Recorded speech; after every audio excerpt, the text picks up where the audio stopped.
नमस्कार दोस्तों।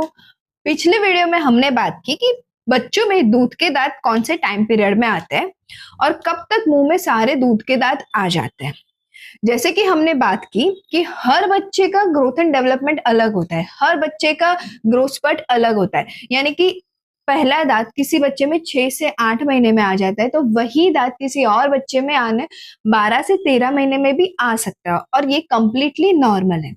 तो सवाल यहाँ ये है कि ये नॉर्मल कब तक है, हमें कब तक वेट करना चाहिए और कब डॉक्टर को दिखाना चाहिए।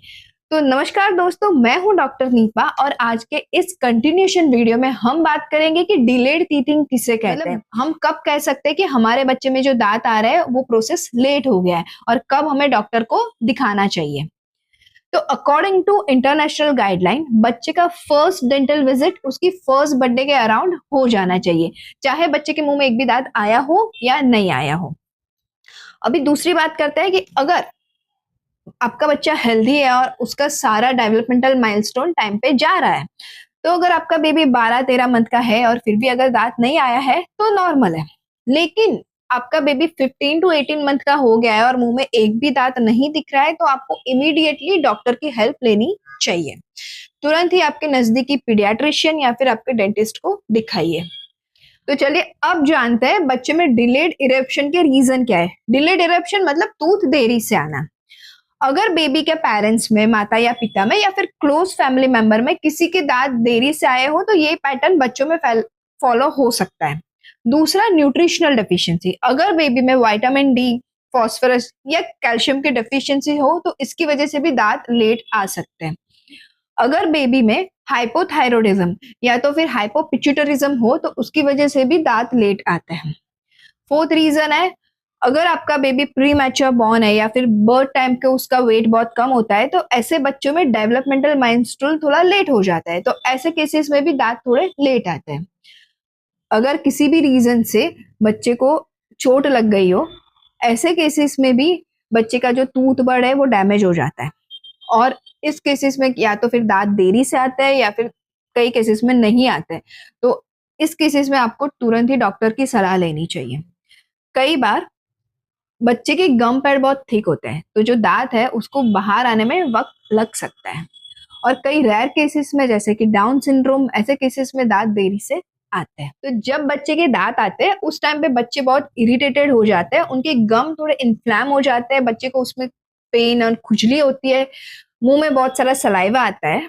कई बार बच्चे को फीवर और डायरिया भी हो जाता है। तो एज अ पेरेंट हमें क्या ध्यान रखना चाहिए कि हम अपने बच्चे को टीथिंग प्रोसेस को एकदम स्मूथ बना सके। पहले तो जब भी बच्चे के मुंह में दांत आता है तब उनके गम पे बहुत सारी खुजली आती है, इसीलिए वो कुछ भी टॉय है या कुछ भी सामान है पकड़ के तुरंत अपने मुंह में डालते हैं। तो इसलिए हमें क्लीनलीनेस का बड़ा ध्यान रखना पड़ेगा।